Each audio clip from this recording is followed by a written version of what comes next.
Hi, I'm Ava. I want to tell you about my tricky relationship with my mother-in-law, Sophia. She always seemed to make things hard for me. Sophia had old-fashioned ideas and never really liked me. For a while, my husband William and I lived far from them, so Sophia couldn't bother us much. But when William got a job close to them, we had to deal with her more. I could handle Sophia's behavior because I grew up dealing with difficult people, like my own parents. Luckily, William's dad, Benjamin, was always nice to me. But the tough part was that Sophia spent time with my daughter, Luna, who was 9 at the time. Luna loved her grandparents, and they were the only ones she knew well, since I didn't have contact with my own parents. Even though Sophia and I had our issues, I put them aside for Luna's sake. I wanted Luna to have a good relationship with her grandparents. William also cared about family a lot, so I couldn't just cut Sophia out of our lives. Luna enjoyed spending time with her grandparents, but Sophia still caused problems sometimes. Sophia kept criticizing Luna's diet, saying I wasn't feeding her right. She thought Luna needed more nuts for protein, but Luna was allergic to nuts, and even their smell made her sick. I told Sophia this many times, but she wouldn't listen. She said Luna needed to eat nuts to get over her allergy and called me a bad mom. I knew you'd say this, Sophia. We talked to the doctor, and Luna's meals are balanced. Skipping nuts won't hurt anyone, but it could make Luna really sick, I told her. Even after explaining and listening to the doctor, Sophia didn't change her mind. She thought exposing Luna to nuts would help her allergies. I was tired of arguing with her and tired of being called a bad mom. Sophia even tried to get Luna to eat nuts, but Luna knew better and always said no. Feeling more and more worried about what Sophia might do, I decided to talk to William about it. I'm really concerned about leaving Luna alone with Sophia. I'm afraid she might give Luna foods she's allergic to, thinking it will help her allergies, I told him. Don't worry so much, Ava. My mom might have old-fashioned ideas, but she knows her boundaries. And Dad is always there to step in if things get out of hand. Luna loves being with her grandparents, and we can't just stop her from seeing them, William said, trying to reassure me. But Sophia keeps ignoring Luna's allergies. I'm genuinely scared for Luna's safety whenever she's with them without me. We need to talk about this. I can't keep worrying like this, I insisted. Relax, Ava. There's no need to stop Luna from seeing my parents just because of this small issue. Luna loves being with them, you know? And if you're worried about Mom, I'll talk to her. She'll listen to me, William assured me. His words made sense. Luna really enjoyed being with her grandparents, so I couldn't bring myself to stop her. If Luna had ever said she didn't want to see them, I would have respected her decision. But I didn't realize that even William couldn't change Sophia's behavior. Things came to a head at Luna's 11th birthday party. Benjamin and Sophia were invited, and they said they'd come. Sophia seemed really excited, which made me uneasy, though I didn't know why. When they arrived early, it surprised me because Sophia usually avoided being around me. She gave Luna a big present wrapped in birthday paper and said, "Happy birthday, Luna. Here's your gift. Grandma got you something really special." Luna thanked Sophia, and then Sophia said, "Wow, that's a big gift. What's inside, Grandpa?" "I have no idea, Luna. Grandma chose it, and she won't even tell me what's in there." "We'll both find out when you open it," Benjamin said. "Come on, open Grandma's gift and see what she got you. I bet you'll love it, sweetie. I'll be your favorite grandma ever," Sophia said excitedly. "I can't wait to see what you got me, Grandma. I'm so excited." "We'll open all the gifts after we cut the cake, Luna. Let your friends arrive, and once we finish the cake, you can start opening the presents," I suggested. "No, Luna needs to open my gift before cutting the cake. That's why I came early, to give her my special present," Sophia insisted. Despite feeling suspicious about Sophia's behavior, Luna seemed genuinely happy to get such a nice gift from her grandma. The big, heavy package made Luna even more excited, and she couldn't wait to see what was inside. She wanted to start opening her presents once all her friends were there. I agreed to let Luna open Sophia's gift before the cake, as Sophie said it had to be done that way. I didn't want to upset Luna on her birthday, so we went along with it. But little did I know what a disaster it would turn into. Luna and her parents were let down by the one person they trusted.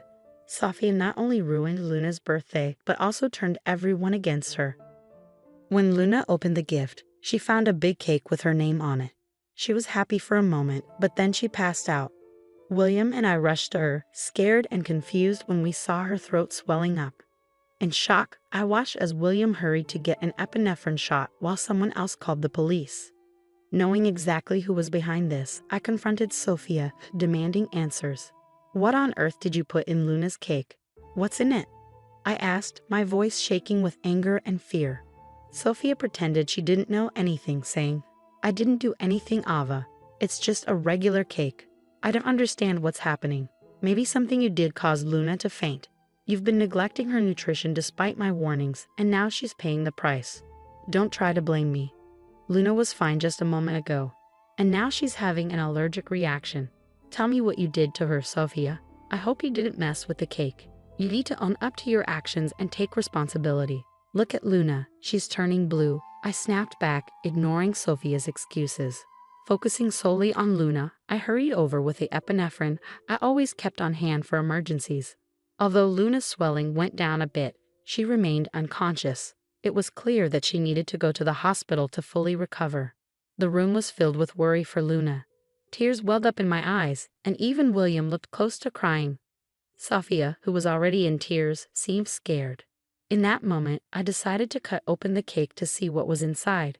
What I found shocked me to the core.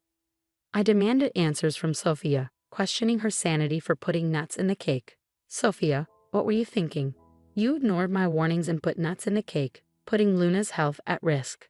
How could you be so careless?" "I only wanted to help Luna, not hurt her. I didn't like that Ava was so strict about Luna's diet. While it's true Luna might have reactions sometimes, I thought gradually giving her nuts could help," Sophia argued. My frustration boiled over when I confronted Ava, saying, "Are you crazy? Our daughter is allergic to nuts. She could have died from this reaction. Who gave you the right to decide how to handle her allergies? Look at the mess you've made. I'm Luna's grandma, and I have the right to take care of her. She'll be fine. You're all overreacting. You're just trying to scare me for no reason. I'm sure this is all part of Camilla's plan to make me look bad. But listen, Sophia, if things go my way today, you'll be in big trouble. Right now, all I care about is Luna's health," I said firmly. Just then, the ambulance arrived with paramedics. They took care of Luna and took her to the hospital, with us following closely. The doctors told us Luna would need time to wake up and would have to stay at the hospital for a day or two. We were all overwhelmed with emotion. I broke down in the hospital, finding comfort in William's arms. After calming down, I called Benjamin to let everyone know that Luna was no longer in danger. When I hung up, I turned to William and expressed my anger, saying, "I'll never forgive Sophia for what she did today. She could have put our daughter's life at risk." I've been thinking about how serious this is. It's unbelievable. Something I wouldn't have believed if I hadn't seen it myself. My mom has become someone I don't even recognize anymore. She did all of this just to make me look like a bad mom. She acted like she cared about Luna's happiness, but she never thought about how dangerous it was for Luna. Even after everything, she still says I planned it all. Today showed me how far my mom will go to make you look bad. I'm so sorry I didn't see it sooner and didn't do more to keep her away from us. I need to protect Luna from my mom's bad influence. I failed as a husband and as a father. William was starting to realize how serious the situation was, and Benjamin, who had always been a good grandfather, was clearly affected by Sophia's actions. This time she went too far. Even though she'd gotten away with things before, we weren't going to let her off easy this time. We decided then and there that we couldn't let Sophia keep hurting Luna. Her actions were a threat to Luna's safety, and we couldn't allow her to keep causing trouble in our lives. Sophia was no longer welcome in our family. We were determined to protect Luna and make sure she grew up in a safe and loving environment. It wouldn't be easy, but for Luna's sake, it was a decision we were ready to stand by. Following a heartfelt discussion, my husband and I quickly made a decision while Luna was still in the hospital. It was time to head back home. Benjamin, Sophia, and a few other guests stayed behind, eager for updates on Luna's condition. This gave us the perfect opportunity to address Sophia's actions. When we got home, 4 hours had passed since the incident. In the living room, we found Benjamin scolding Sophia while she seemed indifferent, busy on her phone. The untouched birthday cake sat sadly beside them, a painful reminder of what had happened. Despite my sadness, I held back my emotions. When they noticed us, Benjamin and Sophia hurried over. I just got an update, I said. Luna is in good hands and she'll recover soon, although she's still unconscious.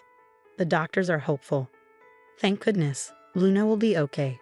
I was so worried, but it looks like everything's fine. It wasn't even a big deal. Luna will be fine, and her nut allergy will go away soon, Sophia declared. In that moment, William unleashed his anger on Sophia, scolding her for everything she had done. Benjamin joined in, expressing his disappointment, and the guests, visibly shocked, stared at Sophia with disapproval. I, too, was filled with rage. I've had it with you, Sophia, I declared. We've given you so many chances to change. Even after your actions put my daughter in the hospital, you show no remorse. This is it. You will never be allowed near Luna or our family again. You're banned from this house. You can't tell me where to go. Your son won't cut me off for no reason. I won't let you keep me from my granddaughter just because we don't agree on how to raise her, Sophia shot back. No, Mom, William replied firmly. You're not welcome near me or my family ever again. Dad can come here anytime, but not you. He's the only sensible grandparent Luna has. He's done his best to keep Luna safe. But today you put Luna in the hospital and acted like it was the right thing to do. I can't let someone so heartless be around my daughter. Sophia couldn't believe her own son was turning against her. She had always trusted William to support her, not realizing he was being rational, unlike her. Even the guests started criticizing her. Sophia felt trapped, with no one on her side, not even Benjamin. In desperation, she screamed at us, blaming me for setting her up. This is all your fault, Ava. You turned everyone against me. I'll never forgive you for this. You should be begging for our forgiveness. Your actions have ruined your reputation and kept you from Luna. I'll sue you for grandparents' rights. I'll take you to court, and the judge will let me see Luna. Just wait and see. I don't need anyone to support me. I responded firmly, you're not going to have much luck getting grandparents' rights from jail. I'm sure the judge would find it pretty funny to have a criminal asking for visitation after putting her own granddaughter in danger. Sophia protested. What are you talking about, Ava? Why would I go to jail? I didn't do anything wrong. Didn't do anything? I shot back. What you did is a crime, Sophia. You can be arrested for knowingly exposing a child to allergens. It's considered a form of poisoning. Maybe you didn't realize it, but William and I did. We've already called the police on you. And look, here they come now to arrest you. Sophia, in denial, insisted, no, you're lying. This can't be happening. You can't arrest me for this. Sophia's panicked expression showed her desperation as she begged us to drop the charges. Tears flowed down her face, and she started to panic. Just then, 2 officers came in and told her she was under arrest. She clung to our hands, begging us not to send her to jail. William remained unmoved, telling the cops to take her away, while I gave Sophia a cold look, showing that her deceitful game was over. In a last attempt, she turned to Benjamin for help, begging him to do something. Benjamin, please. You can't let your wife get arrested like this, she pleaded. But Benjamin stood firm, saying, when my wife does something truly terrible and shows no remorse, I won't protect her. I've warned you for years to change, and you never listened. Today, you put our granddaughter in danger. I was only trying to protect her, not realizing it would hurt her so badly. Please, Benjamin, I'm your wife. You have to help me, Sophia pleaded desperately. But William stood by his decision, saying firmly, Sophia, I've already cut you out of my life. It's the right thing to do. And I plan to do the same. Tomorrow, I'll talk to a divorce lawyer. I want to end this as soon as possible. I won't stay with someone like you. I'll protect my granddaughter and my kids from you. Sophia was shocked and pleaded desperately, no, Benjamin. You can't do this to me. I'm your wife. Ignoring her, Benjamin told the cops to take her away. Sophia continued crying and begging for help, bringing a tumultuous end to an event that had long concluded. A sense of peace washed over me as William, Benjamin, and I went back to the hospital. After the other guests left, clearly upset by Sophia's actions, they promised to tell everyone what she had done. The next day, Luna woke up feeling much better, but she was terrified of Sophia. Luna cried and begged us to keep her away from her grandmother, saying how Sophia had tried to make her eat things she was allergic to. To help Luna deal with her feelings, we got her a therapist. At the same time, William and I started going to therapy together to work on our communication as a family. Having Benjamin's support was really important for all of us. With his help, we started to heal and grow stronger as a family. Sophia's life took a sharp turn for the worse after the incident. Her actions caught up with her, and she faced serious consequences. Once her own family found out what she had done, they scolded her and cut ties with her. Even her friends were disgusted by her behavior and stopped talking to her. With no one to turn to, Sophia found herself in a desperate situation, begging everyone for bail money.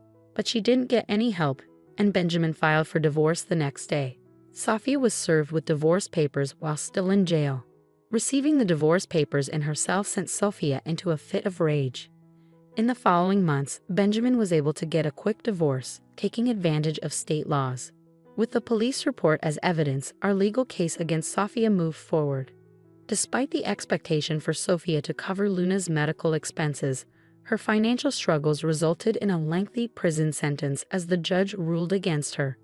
Moreover, we obtained restraining orders to ensure she stays away from our family. With confidence that Sophia won't have the chance to approach us again, we remain watchful.